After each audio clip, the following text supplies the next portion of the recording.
Welcome to Chapter 3 in a series focusing on your personal paranormal and spiritual stories and encounters.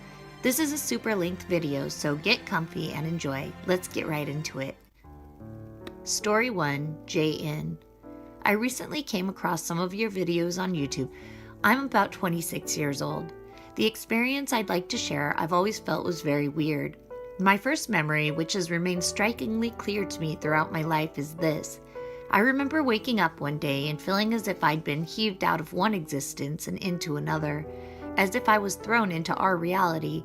I was suddenly able to talk with no prior memories or knowledge of how. I had been around 2 years of age. That has always struck me as weird that I have this strong memory of this. I also have a few commonalities of the Mandela effect that I've seen in your other videos. I have a history of depression and anxiety. I have attempted suicide multiple times in my teen years, as you describe in common experiences of the affected. It's something which I still struggle with to this day, at least in thought form. I was an atheist throughout high school, and I grew up Christian in various different forms because my parents had split and converted many times to different forms of Christianity. I assume this is where my doubts stemmed from in high school, but since 2014, I've experienced a dramatic renewal in faith and spiritual growth, as seen and mentioned in your videos. I can say I definitely feel now more than ever that this feeling of not belonging here is real. JN. Story 2, MW. There are so many things I don't even know where to start, so I'll just try to list all of them instead of giving my whole story, and if you're really interested, I can type them up for you in later detail. Since childhood, I've had the ability to see what one would call demons, as well as other human-like entities. Not all the time every day, but sporadically my whole life. I'm an empath, and to one degree or another, someone close to me starts thinking, I can usually finish their stories and feel everything they're feeling. I'm Rh negative and have the ability to take on other people's illnesses or symptoms. However, when I go to the doctor, they can find nothing wrong with me. Sometimes in photos or videos, my eyes actually slit, which I believe has something to do with my blood type. I have had 2 near-death experiences. I'm thinking that the last could have resulted in my dying and passing to another reality. The last 3 to 4 years are very hazy for me when I try to recall anything regarding what I first noticed as the Mandela effect, or the changes to my body, which I'm realizing on a daily basis are changing. These changes are crazy. It started out with synchronicities of things, mostly numbers, 1111, 333, and 555. My personality as well as mannerisms, the ability to stay calm, and my desire to be more spiritual, to me have changed somewhat, but to those around me has drastically changed. At one point, I've noticed things like the sun being bright and white and fluorescent, which made the grass and trees seem to glow a fluorescent green. And then it changed to a strange dingy yellow, which I have photos of to prove. One last thing. Lately, all of the paranormal events that have been happening around me my whole life have all but stopped. MW. Story 3A. So my story, I never graduated college. I got married at 19, and at 21 I started my own business. I was a distributor running a truck in the coal fields of WV. Eventually, the company whose products I distributed was so impressed I was hired as a manager at 24, and I worked my way up the ladder. By 26, I had my own warehouse with trucks and 10 men and a multi-million-dollar territory under my supervision. My second child was born, and life was good. I saw my second child, and something in me changed, and I no longer cared about my work. I wanted to be home with her. This was in 1998. I suddenly quit management and took a local route and was home every afternoon, spending every day with my daughter. It was the best thing I ever did. Everyone in my family, including my wife, thought I was nuts for giving up on my career, but I had changed. We moved back to be near my family and my wife's family, and I took a good job, probably my favorite, and I was home every day and made decent money. We weren't rich, but we lived well. I owned land for the first time, and I was happy. I shared so much with my daughters. I loved to read, and I loved history and music and art, and I taught them all I could. I was a very conservative person once. I used to listen to Rush Limbaugh every day, and I voted for Bush each time, but I started to change. When my youngest started school, I changed jobs and was hired by a Fortune 500 pharmaceutical company. I went to work and I did very well. I was suddenly making six figures, and I had women after me, and it was very strange for me. I was a very married man. I was also quite overweight at the time. I didn't think any of it was worth value. I didn't think any woman would want me. I was too fat. But I worked and put my suddenly very religious wife through college. She graduated and went to work. She had never worked full-time before. It was an adjustment, but I worked close to home, so I took over at the house, doing the chores and fixing meals to help out. One day I got a too good to be true job offer, and I took it. But then something happened. I still can't define it. In 2007, I began to slip. My mind wasn't working right. I saw things, I heard voices, I was paranoid. I'm a calm, level-headed guy, and I kept it hidden for months until it was too much and I tried to kill myself. I still don't know why. I'm not that kind of guy. I was hospitalized and diagnosed as bipolar 1. I was medicated to the point that I couldn't work and I lost a job. I'd never lost a job. Then I did the worst and possibly best thing I ever did. I picked up a bottle of rum. It was euphoric. I began to drink. I'd never heard of addiction. I didn't know what it was. I didn't know why I felt bad when I stopped drinking. But after 1.5 years, I drank and still earned unemployment. But when that ran out, I was tricked into the hospital and dragged off. And when I got out, another man was in my bed. I never saw it coming. I never expected it. I'd never hurt anyone. I was never abusive. I drank alone. And no one ever saw me drink, but I was hurt so bad. I moved in with my dad, and here's where things get weird. 1 month after my divorce, I was so hurt and lonely. I just wanted some comfort, love, tenderness. I wanted to be held. I felt so worthless and discarded. One night, I felt my bed move. I felt somebody get into bed with me. I thought I must be dreaming, but no, I was awake. It was 3:48 a.m. I felt her slide up my body and she spoke to me in my head. She made promises to love me always, to hold me, to care for me, to never let me go. I looked and she was beautiful, breathtaking. I felt myself becoming aroused. She said all I had to do was say yes and she was mine. All I had to do was say yes? This nagged at me. It bothered me. Say yes. I had to speak it. Say yes. It didn't feel right. So I said no. She instantly became angry and started to hurt me. I tried to fight it off, but I felt like I could barely move. I finally remembered the name of Jesus. I wasn't religious, but I called it, and I called upon him, and she was gone, just like that. For the next 5 years, she came to me at random times with this same offer, and it was always very tempting, and I always said no, and things turned violent. I was finally able to rid myself of her. I told this to a friend once, and she froze when I told her, and she said her ex-boyfriend had had the same dream, but he told her yes, and he ended up killing himself. I was shocked, but not surprised to hear this.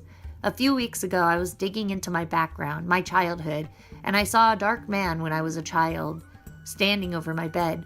I remember things no one says I could possibly remember, and there are bits of my childhood I cannot remember, but it turns out, through therapy, that now I can remember the voices.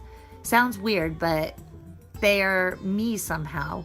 Anyway, I was doing some digging in a society in my home county, and I was warned by a friend that it was noticed that I was digging and I should stop for the sake of my kids who still lived in the area. I didn't stop.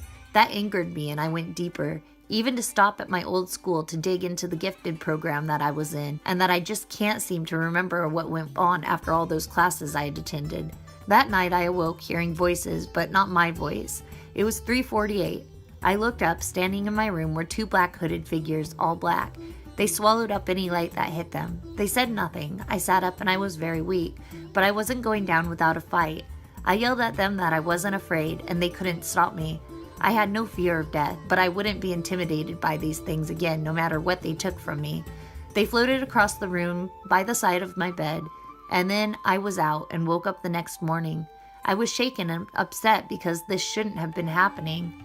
I have learned that I am probably not bipolar, that I have dissociative disorder from some childhood trauma that I went through. I have other experiences about how the truther world was revealed to me, but I'll save that if you're interested for later. I'm attending college now. I teach classes on addiction and recovery, and I serve and love my fellow man. I love in my heart for humanity, where once there was love for my family, but that was all. I see the bigger picture now, and I hurt when others hurt too. That's the hardest thing to bear. The pain of others is often too much. You need breaks. I feel what they need and I can guide them sometimes. I don't care about recognition.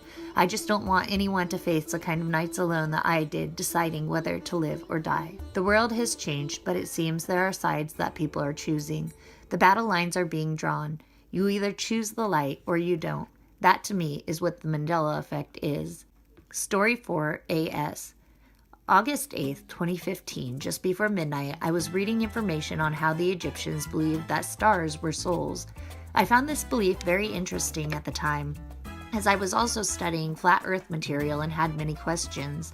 Foremost on the list was, where are the sun and moon and stars, if not in space billions of miles away? Are they inside the alleged dome, or on the other side? The question continued. I paused to have a smoke and gaze at the stars. As I lit my cigarette, I looked up at the stars and said, I'll bet you're all just UFOs, and instantly one of the stars came at me, getting bigger and brighter. I thought it was going to hit me, but then it retracted back, and it came at me again. Then the other stars started to get bigger and brighter, all coming directly at me. I froze. I was in shock. I didn't want to be seen, and I didn't want it to stop. Needless to say, I was quite a bit shaken up. A couple of minutes passed and I calmed down as this event continued. I looked for my phone to take a video, but my phone was not in my pocket. I started to walk back to the house and the stars slowed down. They continued their shining, brighter and dimmer, but it slowed down the closer I got to the house. I stopped and they sped up again.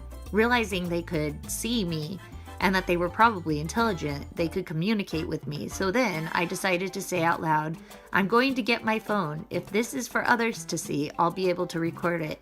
I ran into the house and I didn't see my phone anywhere. Then I thought, what am I doing here? I ran back outside and to my dismay, the stars were normal and my phone was in my pocket apparently all along. About 7 or 8 stars in total performed their stunts for me. The entire event took place about 2.5 minutes, an eternity for me at the time. My theory is that I shifted into a timeline or dimension where the stars are normally seen and act like that. I also feel that it was an answer to my question about the stars. Of course, my answer may be different from yours, as their interpretations of the events may be different. AS. Story 5 DS. Here's something I still do not understand that happened 3 weeks ago. I just moved into a rented house while my home is being repaired from a flood. The cable man showed up one morning and I thought it was the strangest thing. He was all alone doing this job, so I questioned if he was alone, and he seemed like he didn't understand my question. He spoke with a foreign accent, so I assumed he didn't understand what I was saying. When it was time for him to go to my daughter's room to install her cable, I introduced her to him and she smiled and said hello. Then we both left so we could take care of the cable hookup. Later, before he left, my daughter and I saw him on an electric pole. I guess he was turning on the cable, but I thought that was kind of scary for him to be out there without anybody else watching him. My daughter started talking about the other cable guy that was down there with the long brown hair. She said, maybe I should go get him? I was puzzled because there was no other guy from the cable company. She begins to tell me about how he was behind the guy I introduced her to. She was so angry that I didn't remember him. She told me he was going around the house checking all of the boxes and talking to this other guy. When he left, I asked the guy again if he had anyone with him. He looked at me puzzled, like he didn't understand the question, and gave me a survey to fill out, and then he just left. To this day, my daughter swears that there was a man with long brown hair working with this guy, walking around our home setting up the cable, and I introduced both of them to her.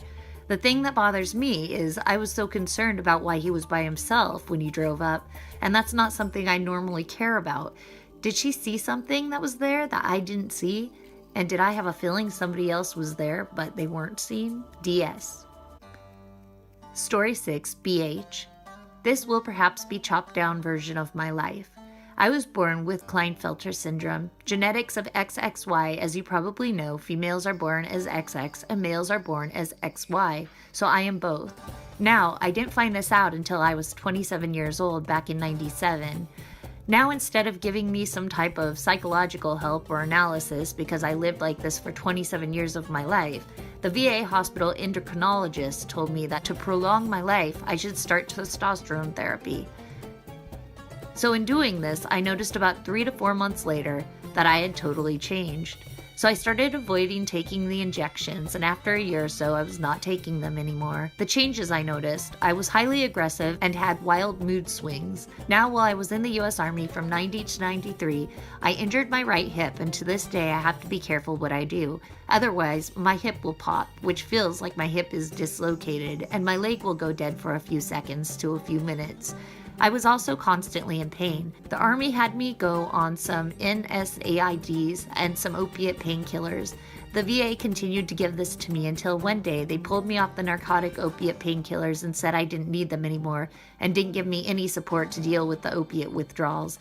Now I was addicted to opiates. The doctors at the VA put me on a hormone that totally changed me.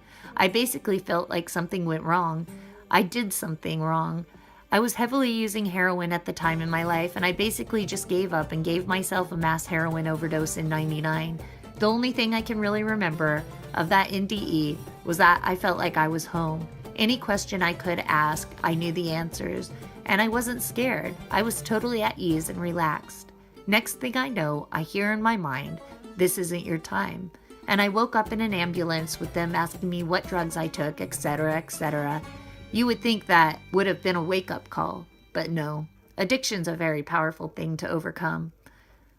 I keep getting in trouble for shoplifting, prescription fraud, etc., and end up having to be sent to prison. I end up doing 5 years in prison for my mistakes and did a massive turnaround when I was released. That was in 2003 to 2008. Now, after I got released from prison, I was living upstairs from my sister in her duplex she owned. Well, my aunt was murdered on this property in '73, and to this day, it's a Milwaukee cold case, never solved, and I was living where my uncle and aunt used to live.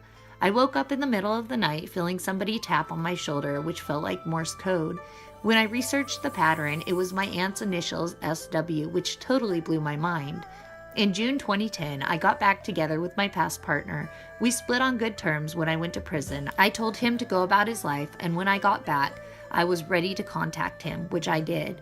Well, he passed away from kidney failure brought on by complete liver failure from alcoholism on June 7th, 2012.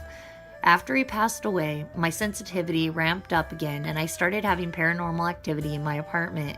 I knew it wasn't my partner because he crossed over right when he passed. So I investigated this activity and caught some EVPs, some pretty amazing stuff. Kitchen cupboard opening on its own. In-table doors would open and close constantly. If I would close it, it would be open again. If I left it open, it would be closed. At first, I thought it was my cat until I saw it opening and closing in rapid succession on its own. I would hear people talking, and my cat and I were the only ones in the building. The bathroom light would turn on by itself, and the bathroom water faucets would turn on by themselves. Attached is 2 EVPs from a ghost box session I did in my old apartment. Nobody was home but my cat and I. And it was an EVP because I didn't hear the comment at the real time, only when I replayed them. B. Anybody here that wants to communicate with my cat? Yeah. Sometimes I can hear the answer right away. Sometimes I can't. So I gotta review the session and recording. So try not to be very impatient with me. Story 7, Ian. My story is about my wife's dad. 4 years ago, he died of lung cancer. The day after he was put to rest, I had a vision. I wasn't asleep, but I saw him lying on a bed wearing a light blue pajama suit, and a younger man came to pick him up. My wife's dad got up, and as he got up, popped out of his pajama pants. He dusted off, and he went on with the other guy. Mind you, I only knew Bill, my wife's dad, for no more than 3 months. After seeing this vision, I thought about telling my wife that I saw her dad crossing over, but then I think she would think that I was crazy. Fast forward to the next day. Me and my wife were home having lunch when I felt a big rush of energy on my left side. Half of my body's hair was standing. Suddenly I heard a voice that said, "Tell her what you saw." I turned suddenly to my left to look, but obviously there was nothing. My wife looked at me and said, "What happened?" I said, "Nothing. Nothing." Again the voice got louder. "Tell her what you saw." Again that side of my body felt energy even stronger, and again, until I said, "Okay." My wife looked at me and asked me again what happened. I told her that I had her dad next to me, telling me that I had to tell her what I saw. I told her everything but that I saw her dad's, popping out. I wasn't about to talk about another man's penis, much less a dead man. The voice again said, "Tell her the other part too." I didn't say anything. "Tell her the other part too," the voice insisted. I finally told her, and she began to cry. I told her I didn't want to tell her that, but her dad was insisting. She recognized that it was her dad because he would wear pajama pants at home, and this would always happen. I could have never known that because I met him when he was already sick and in the hospital. After that, the voice said, "You should have just started with that," and that was the end of it. I've never been a spiritual guy or a believer in those sorts of things, but now I'm very curious and I'm really open to learn more. Ian. Story 8, DS. I'm 52, an Aquarius and a mother of one, living in southern Louisiana. I'm an accountant, and I do not know my IQ. I enjoy rock and metal music. Music is one of the most important things in my life. I'm an empath, and I see the numbers 42, 24, and 420 over and over in my daily life. As a child, I grew up in a non-denominational religion that was very different. We follow the Holy Bible to the extreme, down to the Old and New Testament festivals from that time period. Because of the religion, I was very different than other kids, but I still had many good friends who didn't judge. I felt very depressed between the ages of 14 to 16, but I couldn't explain why. I was always interested in the paranormal, and had actually had some personal experiences. I quit eating for 2 weeks due to depression, and I got down to 85 pounds. When my mother found diet pills in my pants pocket, I became very upset, and the lights flickered on and off for about 2 minutes. My dad rebuked the entity. The same night, the entity whispered loudly my name in my ear 2 times. Needless to say, the preacher was called, and he came into our house and blessed it. I had a bad accident when I was 20. A car didn't stop at a stop sign down a desolate road I traveled daily, and I was going 50 miles an hour.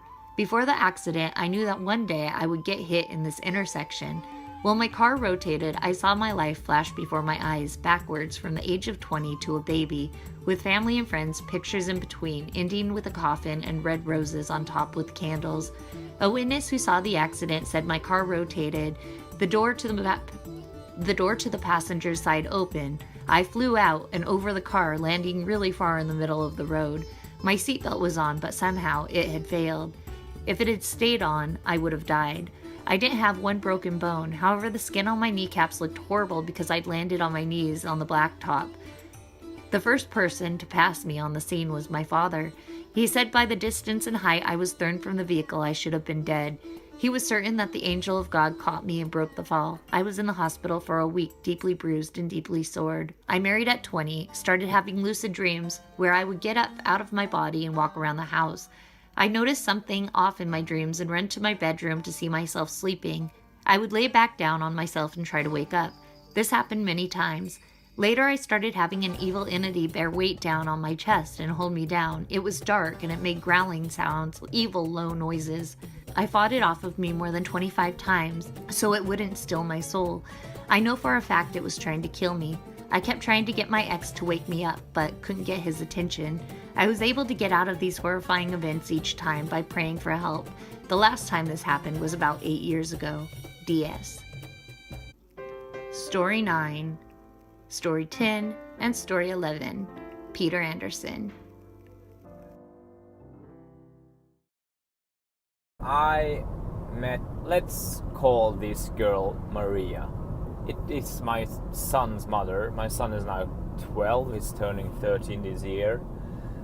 And he lives with his mother in the town next to here. It's like 30 miles away, so it's not far. But I met her, and I was moving in with her in her town, and it was pretty tight space, and we were like seeking another place to live. She had a son at that time. He was like 5 or 6 years old, and she got pregnant with my son, and we're buying this house. And the first night we moved in, the first day we moved in, at the bottom floor, it was a basement, bottom floor, and second floor. And at the bottom floor it's like, moving boxes everywhere, some unpacked and some not packed, and stuff everywhere, furniture and everything is like chaos.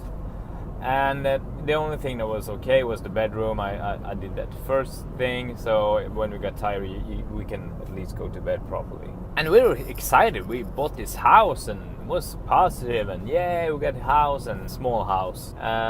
So we were up kind of late and tried to get things in order. And then we go to bed, and after like, I don't know, it's like short time, it's like 2 or 3 4 minutes, maybe 5, I don't know, something like that. When we have gone to bed, we hear this strange noise from downstairs, and there are people rumbling around in our box. We're hearing footsteps extremely clearly, and we hear them like opening boxes and moving boxes downstairs.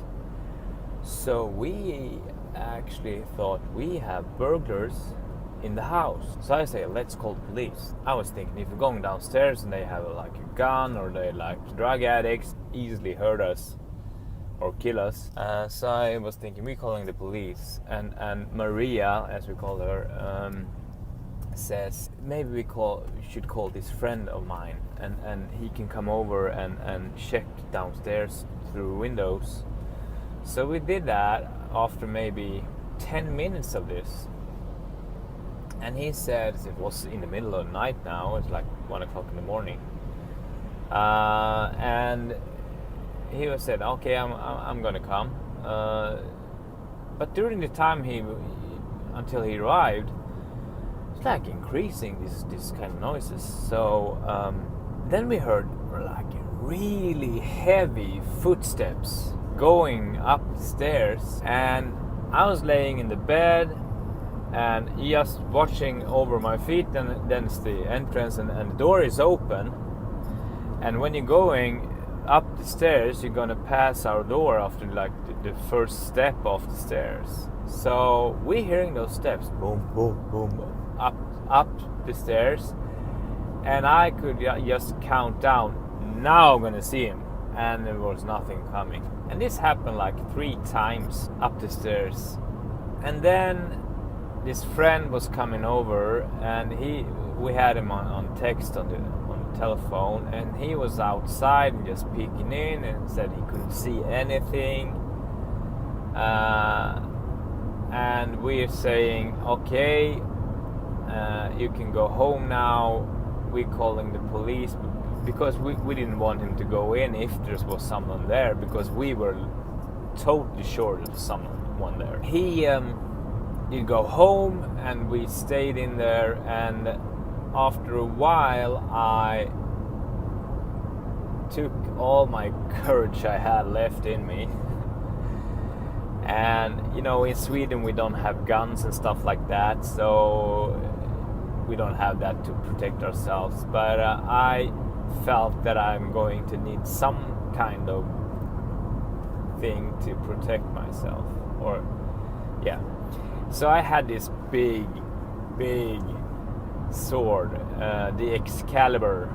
That's Mandela effect, I think. Now isn't it? The Excalibur it's the sword in the stone, but now it's not the stone. Now it's this I don't know, the metal thing where the blacksmith working on. But it was the it's called Excalibur. I bought it in Spain on holiday. It was really like 3 or 4 pounds, so it was quite heavy, and it was big and pointy, and you can really hurt people with it. So I think I'm gonna have that one. So I was there in my underwears and have this sword. That was the most funny sequence of this, I think. But that was what ways happened. So I was sneaking downstairs with a sword, and Maria's coming after me, and we going down, and there's nothing there.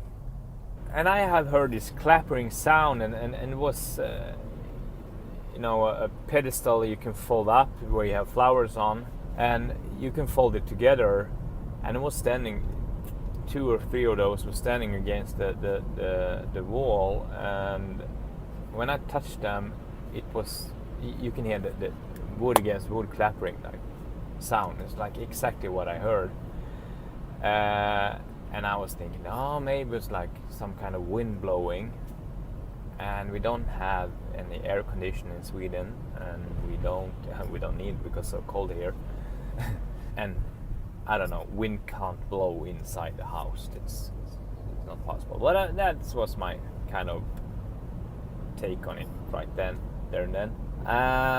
We go back to bed. The clappering sound was keep on going, and some boxes moving, and we had some more steps, and finally we fell asleep. And the discussion the day after was like,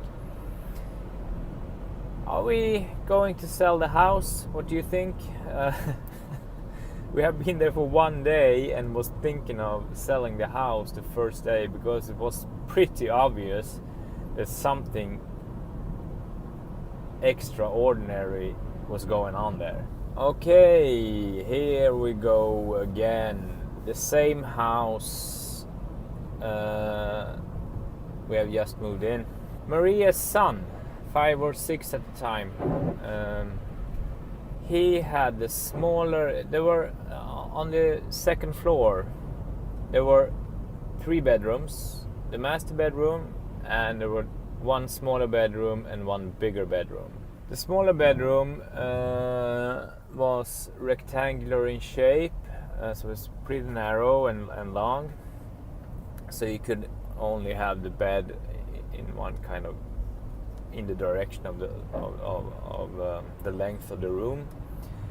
And when you're lying in the bed, you could, if you have the door open, you see right out the door, and you see the hallway and then down the stairs that I was talking about in the previous video. And he was really happy about us moving there. At the other place, I don't know, something had happened before I was walking into their lives, so he didn't feel quite safe in the apartment, and he always slept with the door closed. And here he wanted to have the door open because he was positive, and yeah, it was great stuff. And then after a couple of days he was closing his door, and I was the one who often did the bedtime stories, stuff like that with him. I asked him at the bedtime stories, why did you close the door now and not before? Yeah, because the heavy steps in the stairway, it's kind of creepy. I said, oh my god, he noticed. Maybe this was, I don't know, a few days after we moved in, maybe a week, maybe 1.5 weeks, I don't know. So he had heard it too, and so he closed the door. Then maybe a week later, we moved in the 1st of December, so it's like 3.5 weeks to Christmas. So maybe a week later, when I'm doing the bedtime stories again, then all of a sudden in the middle of the story it's like, now I know who's walking in the stairs. Oh, you do? Yeah, it's Santa Claus. He's here to check if I'm being nice and stuff like that, so I can get some presents. And I'm nice, right? Yeah, you're nice. You certainly gonna have some presents. So he was definitely sensing stuff. And after Christmas sometime, he wanted to swap room, change room. He wanted to have the bigger room. It was beside this narrow room, so then you can get to the left of the hallway and you don't need to see the stairs. So I think that was the reason. He didn't say the reason, but we said, okay, you can get it. And so we swapped room. I finished his room when he was at his dad's place for like a week or something. I painted the walls, we bought new furniture and decorated it, stuff like that. So we prepared it for him. And the evening before he's gonna arrive, I was done, and I had bought this rug from IKEA. It was some children rug. It was like dragons on it and stuff like that, and it was like really soft. So I was standing in the middle of the rug, and you know, squeezing my barefoot feet in it because it was late and I was going to brush my teeth and wash up and go to bed. And the bedroom or the bathroom was right next to his room. So I was standing there just in my underwears and feeling the rug and walking circles on the rug.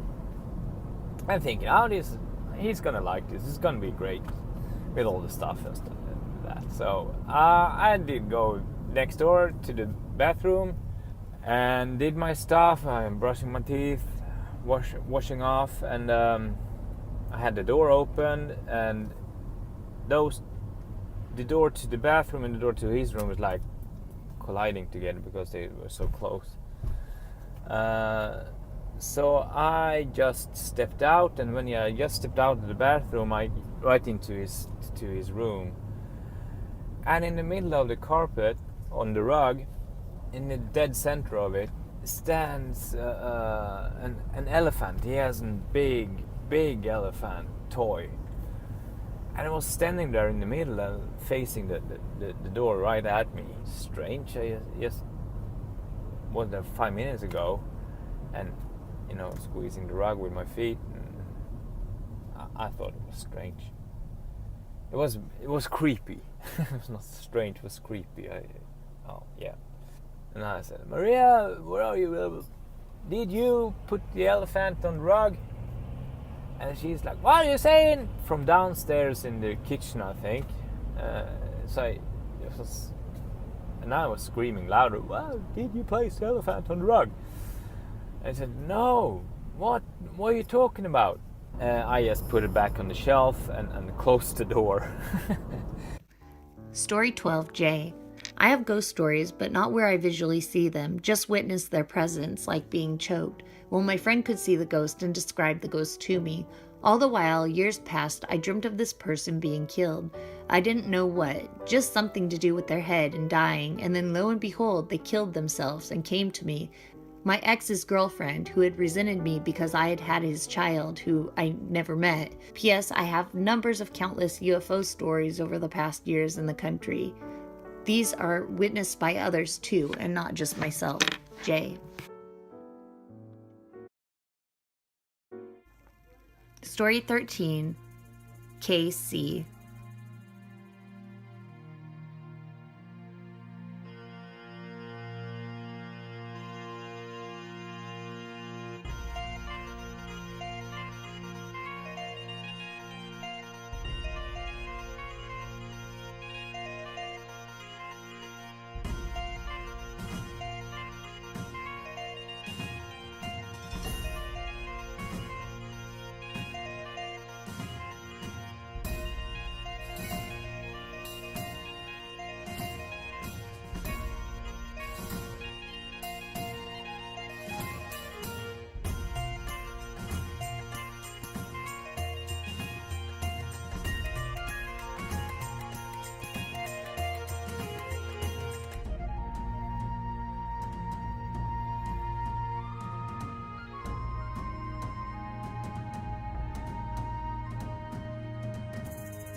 Story 14S. I enjoyed you and everybody on Dr. Lupo's roundtable last Thursday. Interesting that you and him hear big band music in the background sometimes. It reminded me of a big band synchronicity I had last fall. I do home health therapy and was working with a patient who played big band music with her husband and would travel to different venues. I told her that my grandparents met dancing to big band music at a place called Willowbrook Ballroom. It's just outside of Chicago. I went on to tell her how it had been around for years and people still go there for dancing and lessons. After telling her this, I would find out that the ballroom burned to the ground on the day and time I was telling her about it. Thanks, S. Story 15, KM. I've been a very strong psychic since I was a kid and experienced what seemed like a haunted house where I grew up. I've had visions of the future that happened in prophetic dreams, and I've experienced major deja vus many times. I've met people that I've never met before, but I remembered them and recognized them. I've also had major religious experiences. I know this might sound crazy, but one experience I had was where all the television channels for the entire day were being changed, right in front of my eyes. I had been watching something on VHS when the VCR shut off and the television started changing channels by itself. Every channel. Here's the stranger part. Every single show and movie it scanned past had something to do with God or a character playing God. I'm talking like Bruce Almighty on one channel, and then Evan Almighty on another, and then a preacher, and then 10 Commandments on another, and on and on. Before this, my mom and sister had been sitting watching this vampire movie with werewolves. My point is, after I saw the TV do this, I went into the living room to see if everybody else saw, and they were just sitting there watching Evan Almighty in the middle of it as if they'd been watching it the whole time. I checked the TV listings, and every single channel all day long were movies, TV shows, and preachers talking about God. Every channel, and nobody seemed to notice. Another time in the summer of 2014, I was watching this Christian movie, Heaven is for Real, or something like that. Anyhow, at the end, this girl painter named Akiana Kramaric was mentioned, so I looked her up. She had supposedly seen heaven and had been given a gift to paint by God. She said that she was painting what God showed her. I'm looking through the pictures of her paintings and I see one that was my face. It's called Filtering Self-Awareness. A couple of months later, I tried to go to a church, but it was closed, and as I pulled up to my house, some guy across the street motioned for me to come over. He started talking to me, and he's saying all sorts of horrible stuff, like he was saying he was going to rob people and just nasty, violent stuff. And I pulled out my crucifix from under my shirt and I held it. And when he turned around and he saw it, he started screaming and cussing and threatening me. He screamed, "F God," he lost it. And he just went on cursing God and cursing me. I said, "Man, you sound like the devil." And he said, "I am the devil." He was screaming and cussing and wielding a wrench like he was going to hit me upside the head with it. I backed away. I've had some very scary experiences in my life. I've seen poltergeist-like stuff, a huge stereo flying off a table, someone had just shoved it hard, electronics get screwed with. I've had really good stuff and really bad stuff go on, but honestly, this stuff is all terrifying. The worst is how nobody seems to notice. KM. Story 16, MB. Small story here, but it freaked me out. I went out the door to my apartment, and I kept the door handle turned to make sure the door would be unlocked because I didn't take my house keys. When I returned, the door was locked. The door has 2 locks, a top and bottom. It's okay if I made a mistake with the bottom lock, but the top lock is a deadbolt. The deadbolt must be locked from outside with a key. No explanation for this event, and no one else was in the apartment. Story 17, BP. I live in St. Louis County, Missouri. This year, I will have been here 44 years. My unexplained truth happened when I was 7 or 8 years old. This also involved my grandma and my brother, who was 3 years younger. We were going to the zoo, and I was in front of a passenger's seat. My brother and I were arguing over the seat, something I wasn't about to give up. We were on the highway. Which one I don't know, but there was a fence on the left-hand side. As we were traveling down the highway, I saw a shiny metallic thing in our lane. It caused me great fear. I tried to ignore it, and I even looked away. It was still there. A non-geometric shape with shiny gold. Almost like a large towel was dropped onto our lane. I knew I had to get into the back seat, and I asked my brother if he wanted to get in the front, and of course he did. The next thing I know is that our car was spinning round and round. Everything turned black and white and in slow motion, and I kept yelling at my brother and his name. My grandma had a broken arm, my brother hit the windshield and had stitches on his head, while all I had was a bruised lip. Before the ambulance, I remember walking out of the car and seeing a girl about the same age as me. Looking back, I think it was another family that pulled over to help us. I looked at her and wanted to cry, but I was too embarrassed to. I did cry just by myself. The official cause of the accident we were in was we were clipped by another vehicle. No mention of the shiny object at all. The object was there for me to see, and I don't know what would have happened if I chose to ignore it. I'm a Bernstein Bear guy. My brother isn't. The shiny gold object that only I saw was the reason for this email, something I haven't talked about in a long while. BP. Story 18, B. Last night, I went out to the woods with a couple of friends to enjoy the night sky by the fire. There was flashing lights all over the woods where we were, and it was not lightning but had almost the same effect as heat lightning. So I started taking pictures as I felt an energy presence and was amazed at the amount of colors and orbs I was seeing in the pictures. I was also experiencing huge temperature fluctuations where it would get freezing cold periodically and last about 5 to 10 seconds at a time. I was wondering if you could possibly give me some insight on what you all think this might be.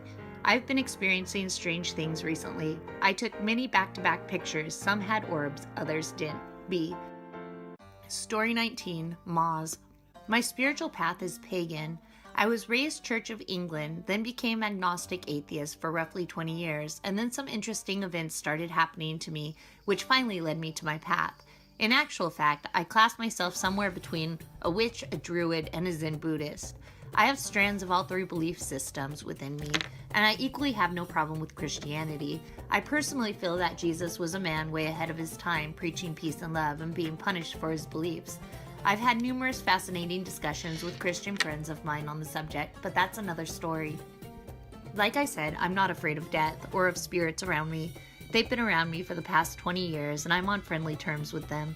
I have a spirit cat who comes to visit me. When I'm lying on my sofa, I can feel him claw up the cushions to get close to me. I've had cats in the past, and this is exactly the way my real-life kitties would do. Through some deep meditation, I came to learn his name, and it blew my mind to find out who he was, but again, that's perhaps something for another time. Anyhow, back to my account. In February last year, my old flat was flooded due to a leak from the upstairs flat. I lost everything. All my clothes, my furniture, my electrical goods, PC, books, and so on. I was devastated. The only saving grace that I had managed to salvage from my late parents' stuff, i.e. their wedding photos and lucky horseshoes. They were married 60 years. That's something that to anyone else would have no value, but to me is priceless. All the rest that was ruined was purely material and could be replaced, as I was covered by insurance, thankfully. Anyway, in June of last year, I moved into my new place. I'm a big believer in purchasing from charity shops like Goodwill's, as it's good for a cause. The furniture is relatively cheap, and typically you can get some very old, beautiful things from them. I'll cut to the chase. There's a store for local hospice who sells furniture, and I found an absolutely beautiful triple wardrobe there that I thought would be just perfect for the job in my new bedroom. It was good value for money and quite old. I would say late 19th to early 20th century at a guess. Anyhow, I had it delivered and I was very happy with it. And then things started to happen.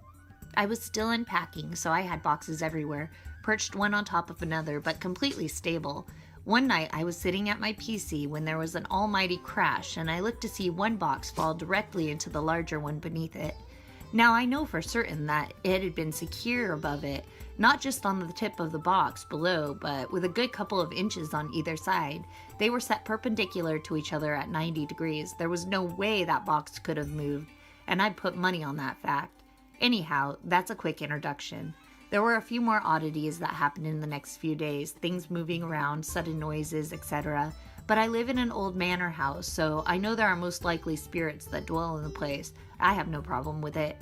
But here's the main point of my account. One night, I was asleep in bed and I woke up to find a silhouette shadow looming over me, but had skin hanging off of it. As I woke up, I saw it was reaching out and its hand was over my bed and moving down towards me in order to touch me. When I became fully awake, its hand was only about a foot from my head. I won't lie, it scared the crap out of me. I remember exclaiming, "Jesus Christ!" probably due to my upbringing, and leaping out of bed for the light switch, hitting it, and then running out of the bedroom into my lounge. I was very, very weirded out.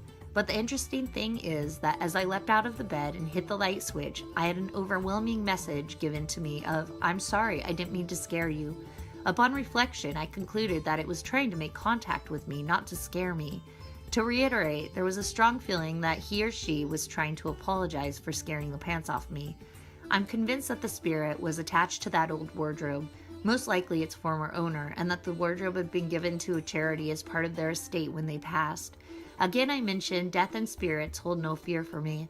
I have my own particular ways of protecting myself from malevolent forces, but that night scared the crap out of me. In hindsight, I would have revisited the room and had a working where I tried to reach out to the spirit. If, as they said, they didn't mean to scare me and hence meant me no harm, I should have tried to reestablish contact, but that night I was very freaked out. I called my girlfriend and asked if I could come over and spend the night with her, briefly explaining what had happened. I didn't even want to go back into the bedroom to pack a few bags, but I did so, making sure that I had turned off every light in the process. She came back to mine and with me in the next few days. She's also pagan and very empathetic. She sees spirits far more readily than I do. We conducted a little ritual to ensure that only spirits with positive intent remained. She slept over that night to keep me company. I got rid of that wardrobe as fast as I could, donating it to another charity. Since then, I've still had odd things or two happen in my flat, like things moving without reason, but I'm used to that. I merely bid the spirits hello in order that they know that I acknowledge their presence, and then go on doing whatever it is I'm doing. I know that they mean no harm, but given it's an old building, there are bound to be some souls still attached to the place, and that's just fine by me. My flat is warded against any negative intent, so when things happen, I talk to them just like I would an old friend. Anyhow, things have calmed down now a lot since I got rid of the wardrobe, but during that time, an awful lot of crazy stuff started happening around me. Whilst whoever was still associated with it may have purely innocent intent, I needed to get rid of it myself. I have enough supernatural stuff going on in my life without adding to it. Moz. Story 20, D. Back in '99, I had my first full-on breakdown. My world just melted and I had to go live with friends as I wasn't coping on my own. Subsequent to that, I received my first diagnosis of unipolar depression and started on medication. Anyhow, it was around that time that things started happening to me. At that time, I was agnostic atheist. Whilst at home on my own, I repeatedly had the unsettling feeling of a man or humanoid standing in one particular corner of my living room. My eyes were constantly drawn to that spot, but there was nothing to see in the visible spectrum. It wasn't even a shadow or anything like that. It was more that I could detect his outline at what I can only describe as a psychic level, like his energy outline or something similar when you see an aura photograph. I also had a cat make repeated visits to me. I'd catch glimpses of it out the corner of my eye and all around the house, and on numerous occasions when lying on the sofa watching TV, I felt his claws on the bottom of the cushion. I felt them clamber up and then land on the cushion by my feet. Now I've owned cats, and let me tell you, this is exactly how this one behaved. I was wide awake and I wasn't drunk or under the influence of anything. This went on for quite a few weeks. Things came to a head one night when I was visiting a friend and the human figure showed up to her too. So without prompting her, I asked her to humor me and just walk around the room and tell me if she felt anything unusual in any parts of the room. She circled around, stopped in the same spot I did, and declared, "This area is colder." I figured at least I wasn't alone in my insanity, but she said, "Hang on," went into the kitchen and came back with a little bowl, started going around the room, flicking liquid out, and as she went, she started saying something low and under her breath. She said, "There, that's okay now." I asked her what on earth she was doing, and she told me that she was Wiccan, and that it was a little sea salt, earth, and water protective spell, 2 of the 4 elements, the others being fire and air. I didn't know how to process this, but I was so rattled I had to write down what she had said and done so I could perform the same spell when I got home, which I duly did. I still have that piece of paper 18 years on. Anyhow, I didn't really know anything about paganism at the time, but that night kick-started my research, and the more I read, the more I felt that I understood, and the more it seemed that I finally came home. That's been my path for the last 18 years, although in more recent years I've moved from being a solitary eclectic, not Wiccan. P.S. My spirit cat is still around, by the way. He comes and goes as he pleases, and when I see him, I just bid him hail and welcome, and I smile inwardly. He and I have a great relationship. D. Story 21, RR. I saw you chatting with Taran on his live show about the big band music you both hear and the white noise in the bathroom fan, and I had to shout out that I hear it too. It's never a song I recognize, but definitely the style. I also search the house and see where it's coming from with no luck. I've learned to just enjoy it because, well, what else am I supposed to do? I used to be really tweaked out by the paranormal, but it's become, well, normal now. Glad I'm not alone in this one. RR. Story 22, CT. After my service was over, I had a real difficult time readjusting. They call it that. And I quickly succumbed to alcohol first. That very quickly wasn't enough, and I graduated to harder medications and heroin. A long ride, chock full with really close calls, over and over. I had overdoses, 2 being the complete worst. The first was in 2003. I had a little boy of 3 years old and a little girl on the way. The mother was 3 months pregnant, and at that time, I didn't know that it was going to be a girl yet. The doctor said I had several narcotics when they brought me in, including morphine and heroin in my system. The thing was, I spoke with someone and I went somewhere while in that catatonic and cardiotonic state. Really, I shouldn't have been able to think anything.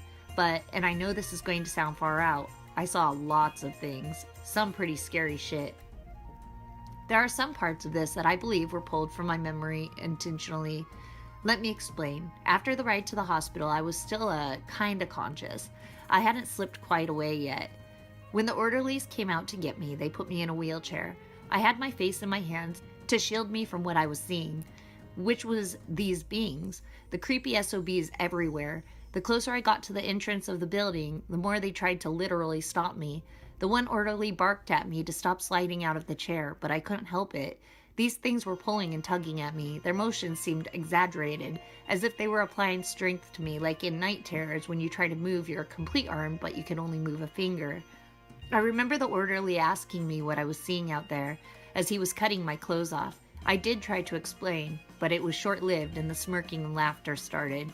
One of the last things I remember was I was fading out and 3 completely black men were standing with a couple of family members and the doctors that were next to me, becoming frantic. I couldn't understand them at first. They made strange noises, sort of clicking sounds like very talented dolphins that I couldn't really make damn sense of.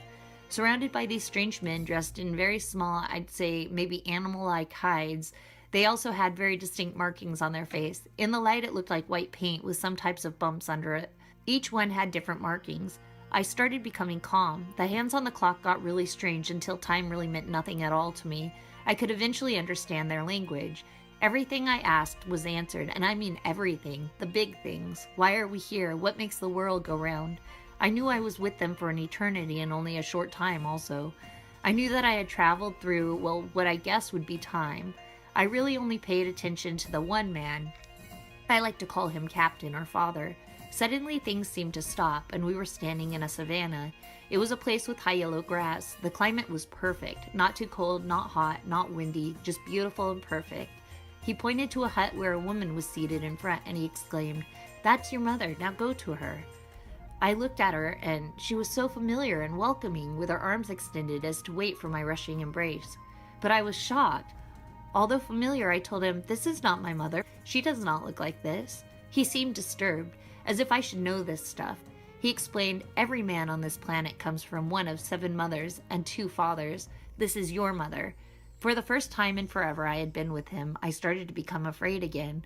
Although I knew in some way that this was my mother, I just couldn't seem to accept it. Things changed quickly. I felt myself being laid into the deep grass under a very familiar tree. Then I was laying in the grass, and for the first time there I could feel the coolness of the grass. Then, as it was in the beginning, the proud man, the captain, was talking in my ear. He was telling me that if I didn't want to stay, I didn't have to. But if I did stay, I'd never get to see my son again, and I would never know my daughter. I began to struggle and fight for breath and for consciousness. At the end of the struggle, I could hear nurses' voices. They were right up on my ear, as if they knew I couldn't hear them. She was, at first, firm in her voice. The nurse assured me that I was going to be okay. I could feel the information I gained that was so vital to humanity leaving my brain, like floodwaters. I was trying to repeat it, to keep it, but to no avail. It just kept leaving me. I could hear it in between the walls and my surroundings. It was inside of everything. Everything. Knowledge peeking in and out until I couldn't understand it anymore. CT. Story 23, A1R. When I was 20, I was hanging out with friends. We were looking for a friend's party at a hotel by the airport. There's a hotel on every corner there. I trip out as we park the van and run across the street and into the hotel. It's L-shaped. 2 of us go to the right, 2 of us to the left. There's a service elevator and it opens as I get there. No sensors 20 years ago. My friends and I reach in and I'm already heading to the 6th floor, the top floor. My friends walk down the 6th floor hallway by a window and say, "Dude, 607? We're at the right hotel, aren't we?" The room we were given was 1001. Besides the window, there was a stairwell, the kind that had steps halfway down to a landing, and then 6 more steps to the 5th floor directly below. I open the door and I proceed to the landing, looking at the 5th floor door. It's a fire door, heavy metal material. Well, suddenly the center just dissolves like an egg shape, a window through matter. Behind was my friend's girlfriend, just about to light up a cigarette. My friend catches up with me, besides me now, and he asks, "What are you doing?" I point at the door and I say, "Your girl's behind that door. She's getting ready to light a cigarette." He looks at me really weird, goes through the door and opens it, and then he looks back at me surprised. A1R. This world is full of both devilish deviance and spiritual bliss. Does what we experience say something about where we currently are in our lives? Does it help define the true existence of reality? I think that they're proof that we're never truly alone.